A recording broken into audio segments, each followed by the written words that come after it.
Hey, this is the old school traveler. I'm back. I just got back from Seattle, Washington. Yeah, that's one of those cities that has changed over time. I mean, changed over time. I've been to Seattle in the 70s, the 80s, the 90s, the 2000s, 2010s, and 2020s. And it's sad to see a city as pretty with so many things to do as Seattle. Yeah, it's a pretty city. Now, let me tell you some things about Seattle right off the get go. And then I'm going to go back to these subjects later on. Seattle is a big city. It's spread out left and right. It's got all the sports teams. It's got a lot of good stuff. Seattle and Tacoma is almost one megapolis now. Yeah, it's just one big one now. It's just a 40, 50-mile city. You can drive 55, 60 miles. It's all just one city now. Now, Seattle is a foodie city. If you like foods, they got it for you. Yes, they do. And I like sampling all kind of foods and culture. I was kind of speaking of food. I was kind of surprised how good some of the Mediterranean food was in Seattle, because I didn't see a lot of Mediterranean people. I'm talking about Northern Africa walking around. Well, then again, with the way ice running around here, who in the hell knows? It could have been, and they could, but I mean, it could have been a bunch of them before ice, woke up one day. But Seattle they got a good food scene. Now I'm gonna come back to the food scene later on. Now let's move forward to something that I always tell you the bad and the good and the truth. It is, like I said, the truth is my take on it. I don't give a damn what somebody else tell you. I'm gonna tell you what I experienced. And in Seattle, I'm gonna show you the flight in and flight out. I was glad to get in, even happier to get out. Yeah. So the thing about Seattle is that the homeless makes the city looks bad. The homeless are everywhere. They are everywhere. Seattle, it's like San Fran. I don't know who's worse. And I've been to San Fran 1,000 times over the last 3 or 4 years. I don't know who's worse. The homeless just takes the shine off a pretty city. It just takes the shine off. Seattle is not a diverse city at all. When I say have-nots, I'm not talking about the poor people. I'm talking about they got a level below that. You got your haves, your have-nots, and then you got the have-nots. They are a level below that. Those are the homeless. They're going to bother you. It's just sad. I don't know how to solve that problem. And not everybody is homeless by choice. Don't know everybody ain't homeless by choice. Don't get me wrong. But it's just a problem that has to be solved. And Seattle is so expensive. You can't build them houses. They tried that. But, like I said, some people want to be homeless. Don't get me wrong. But not everybody. But you can't build them houses. Houses in Seattle, Seattle itself, a house is probably 600,000. But if you go to the suburbs, Jesus Christ, those people that work at those tech companies, whether it's Microsoft, Amazon, whatever you got, they don't wall themselves off from the average Seattle person. You don't find people in Seattle who was born and raised in Seattle. No, you don't. Nah, everybody in Seattle comes from somewhere else. Well, you know what? Let me roll it back.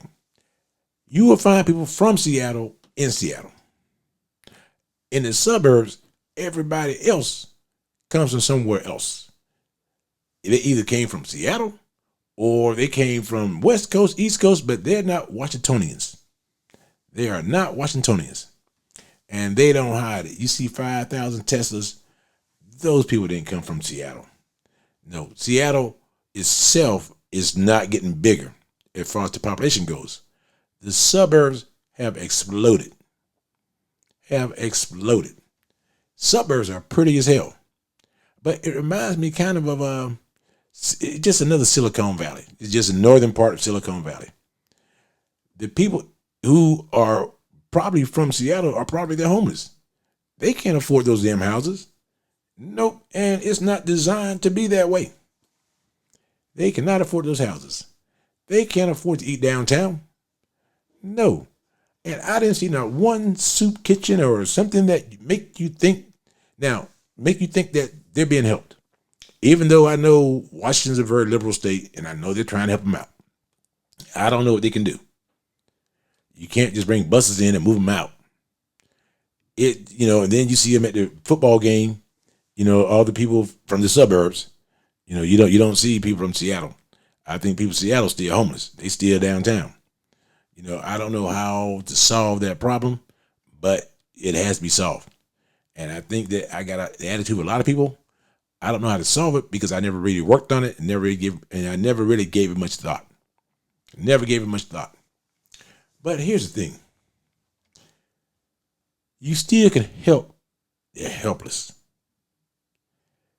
But giving them money ain't going to solve the problem.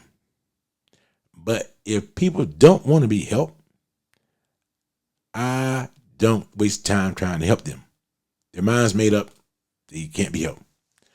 Now, Seattle got a lot of things to visit, to do. Man, whether it's fishing, going to Puget Sound, whether it's a Space Needle, they got things to do. They got some things to do. They got great museums. And Seattle is close enough that if you don't find enough things to do in 3 or 4 days in Seattle, go to Vancouver. It's not that far away, 5-hour drive, 4-hour drive, go to Vancouver. If Canada let you in. The Canadians so mad at us right now, they may not let your ass in. And I don't blame them. Because the Canadians, they some weirdos. They are kind of strange in their own ways, but they got every right to be mad at us. Hell, I'm mad at us. It is what it is. But my whole point is, see, you can be busy in Seattle because Seattle is land-wise, it's a typical West Coast city. It's spread out. They all got a bypass. It's all spread out. They like a typical West Coast city. And traffic is a nightmare from hell. It's a nightmare from hell. From the Canadian border down to Portland is hell. Let alone Tacoma. But the good thing about Seattle is that it's got everything sports you want to do. Now, let's talk about the weather in Seattle. This is what a lot of people don't realize. Seattle weather is the exact same as London, England. It feels like, or it does rain every damn day. Every day it rains. Every day it rains. But the good thing about it, it don't rain very long. So whatever plans you got, go ahead and do them. Make your plans and do them. But it rains every day though. But don't let that dampen you. And it really doesn't snow. I've been in the wintertime and summertime. It gets hot. I was there, it was 103 degrees. Yeah, it was burning the hell out of me. And I've been there. They get the occasional snow, but it look like more like flurries. You don't see 15, 20 inches. And yet you think that being that far up north, you would see that. No. The winter is kind of mild in Seattle. The summer is a scorcher. And the good thing about Seattle too, you got lots of outdoor stuff to see and do. The outdoors is just fantastic. I'm talking about some of the national parks, Mount Rainier. You see a lot of things. Even when you fly to Seattle from the East Coast or from the Southwest, you see all kind of stuff. Now, when you fly to Seattle from the West Coast, you don't see nothing but damn Pacific Ocean, nothing but water. But if you come from any other direction, it's a pretty drive too. It's a pretty drive, But Seattle is it's a pretty city. And like I said, there's not a lot of negative stuff. When I was in Seattle, I had the best Moroccan food I ever had at a place called Marrakesh. And I like a lot of lamb. Don't get me wrong. Really, anything with a hoof is my best friend after they passes away. I don't like to use the word you kill animals. No, you let them pass away. You just help them get there quicker. But Marrakesh, some of the best food I ever had in my life, and we ate on a rug. No chairs, no tables. You ate on a rug. strictly Moroccan style. Now, as a person who's been in Morocco 30 years ago, I don't quite remember that eating on a rug, but the guy said it, but I didn't care. I went there for the food. I didn't go there for a table, you know. So Seattle got so much stuff to do in the western suburbs. The eastern suburbs and the northern suburbs. The northern suburbs where everybody runs to, to work at, Microsoft or Amazon or wherever have you and stuff. Yeah, that's all. That's all in the north and the east, primarily north. Bremerton and all those smaller airports that they fly into seasonal. So, saying that, if I could never live there because it's so expensive, and I could afford to live there, but would I be happy? No, because one thing I always tell you, everything I do in life got a price point. That price point would bother the hell out of me. Whether it's a house, whether it's going out to eat. Going out to eat really wasn't that bad. But sometimes you go out to eat, it don't seem that bad because you're hungry as hell. You're hungry as hell. You don't even look at prices. You look to see what they got on the menu. I got to eat something right now. You're hungry as hell. But even when, and what people get mixed up, those people that work at these high-tech companies in the Seattle area, they're not downtown Seattle at night. The business people are. They're not. Those young people making all the money, they can't afford to go out like you think they can afford to go out. They either saving to be a billionaire, or they're going to their apartments and whatever around where they work at. They're not going downtown Seattle. The homeless are down there, or the people who live down in Seattle. Because I used to think that just get a condo, but those places, the high-tech companies, are not downtown Seattle. They're out in the suburbs. They're out. They have their own little cities, their own little everything. They are not where you think you're going to be at. No. And the people, I noticed a lot of minorities. Now, let me get on my subject about diversity. Seattle itself is not diverse. Not at all. You got have and have nots. It's not diverse at all. Now, saying that the suburbs are not diverse, you have only the haves. It's not diverse at all. That's where you can see all your Asians, even Asians. People say Asians, and the only people who think that people from India are Asians are Indians. Nope, we call them Indians, and when we think of Asians, we think of Southeast, China.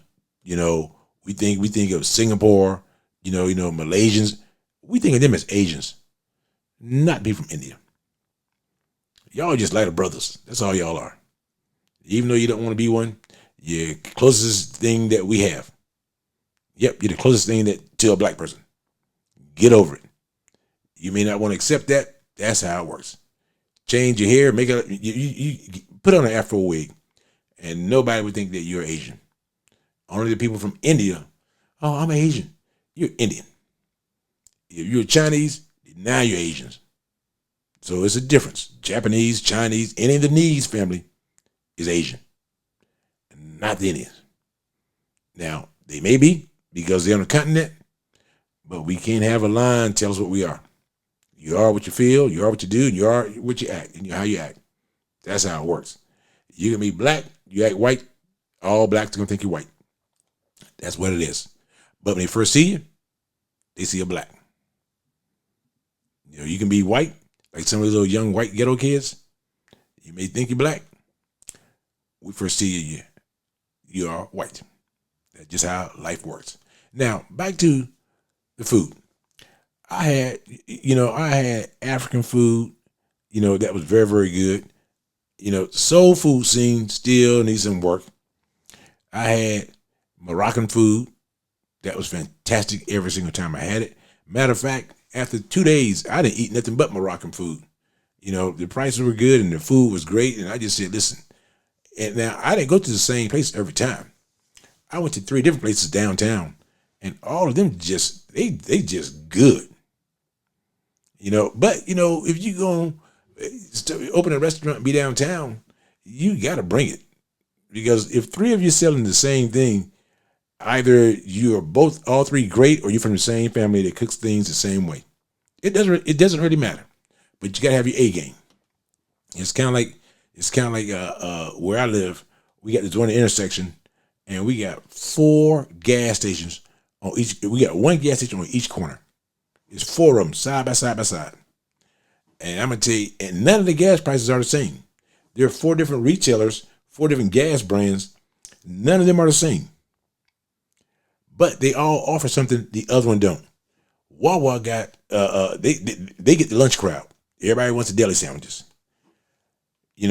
Royal Farms, they get the dinner crowd because they got the best chicken in any gas station. They get their crowd. Now, if you want cigarettes and other tobacco products, the Shell is about a half a dollar cheaper than everybody else. I ask me, why you go to the Shell? And then one guy over here, I think it's Exxon, he gives you discounted gas. His prices are better than everybody else. So it depends on what you want is where you go at.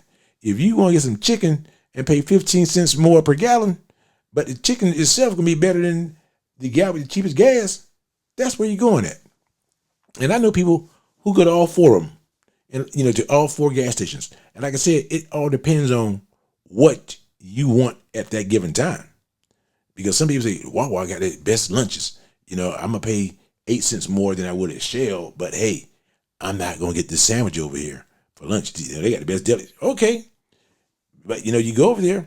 But like I said, I know people who go to all 4 of them for 4 different reasons, and nothing wrong with that. So my whole point to Seattle is that if you get rid of the blight, now at night I don't mind the blight because I can't see it, but in daytime you get rid of that blight, man. Seattle is it's a pretty well put together city, and the wages are very high in Seattle. It's kind of hard to pay everybody $300,000 who live 10 miles from your city and expect to get employees to work at McDonald's and fast food. So the wages are high. Everybody's making $15 to $20 an hour. And I go round and round about this. Not everybody should make a lot of money. I believe you get paid for what you work for. And so you go to McDonald's, Burger King, wherever, they are going to charge you a lot.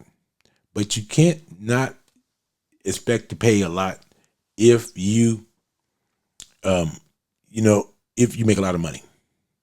You can't have a high income because see, the people eating at McDonald's and Burger King and all that, they are not the people working in those places. No, people like me and you who happen to get hungry at the wrong time of the day or get hungry and get caught out when not at home, because those people will go, they're going to go cook. They know at McDonald's you're going to spend $25 on a value meal. You got to spend that because the people working back there, they got to get paid too. Even the guy washing dishes, which don't seem like a skill that you got to go to school for or get trained for, but that's what the law says out there. It ain't the law fault that you come out there leaving the East Coast and you're out there paying $14 for a value meal. You go on the West Coast, you're going to pay a lot more. Somebody got to pay those wages. And so that is, I wonder about this. When I go to these non-US restaurants, the food now is more competitive against US prices. Or like, say, perfect example, you go to a steakhouse. A steakhouse around here is going to cost you, $80 to $90 a person. That's between you getting a steak, which is going to cost you $45, and then don't forget bread, don't forget a glass of wine, and don't forget a tip. It's going to cost you $80 to $90 a person. If you can't afford that, just don't go out. Eat at home, or go steal a cow. A lot of those places in the old days, a steakhouse, like Longhorn would charge you $30 for a steak, and you was good to go. And a lot of these foreign type restaurants, whether it was Greek or whatever, they were charging you $45 because you was paying for the experience. Now, American restaurant prices have passed these other places, or really the price is the same. But when I was at Marrakesh, I spent $50 for everything. I spent $50 for everything. So it used to be, and it used to be that I would say, hey, I'm going here because these places are more. I'm going to the U.S. today because I don't want to go over this amount of money per day. Now, all restaurants, especially ones on the West Coast, and they charge you about the same, but it's something I always wondered about. When I go to, say, Marrakesh, and it's Moroccan, and you see the people working there, they're all Moroccans, and I think they're all related. Are they paying their relatives $20 some an hour? Are they? Probably not. Probably not. But because, see, they believe in family. If I give my cousin $10 an hour and we're sharing the profits at the end of the year, or when I die, he's going to get the restaurant, I'm basically giving him stock in my restaurant. I'm giving him stock in the restaurant. See, these steakhouses and all these other type restaurants aren't doing that because they're owned by large corporations. Someone's keeping all the profits, but it ain't the people working there. Where, when, like I said, you go to a Greek restaurant, we got a place called Greek on the Street, family owned, and that family's been together since God knows when, probably at least 60 years that I know of, and because my mother-in-law knows that family. They have always said that when they make money, we buy more trucks. You get two, you get two, you get two, and we get all our supplies from the same person. That's how. That way, you ain't got to pay somebody $25 an hour or $20 an hour. You can say, listen, I'm going to take your money you would have made, invested for you. That's how you grow wealth in a family. But when you go to a McDonald's or In-N-Out Burger, those kids working there are not getting anything outside of what they get paid. What they get paid is what they're going to get. They're not going to walk away. They're not going to walk away by owning the store or about having stock. So my whole thing is, if Seattle cleans up the blight, I could want to go there more often. And like I said, I have not been hassled, other than a couple people just give you that seedy look, like, man, just let me just make it through this street, make it through this block. And then you see them talking to themselves, and you just don't know what's going to set them off. You could stumble and set somebody off, and you don't know what's going to happen next. You just don't want to be in that situation. And I never see cops in Seattle. God, never see them. I heard they had them. Don't see them, though. So that's the old school traveler telling you about Seattle. Now, would I come back? Probably would, because there's still things I want to see and do in Washington. So I know I got to come back to Seattle and stay a day or two. And even if that's to visit the national parks, which I've seen a couple of them, I want to see them all. But I would not let that deter me from my mission of traveling and letting you know what I know during my travels. Old School Traveler, peace.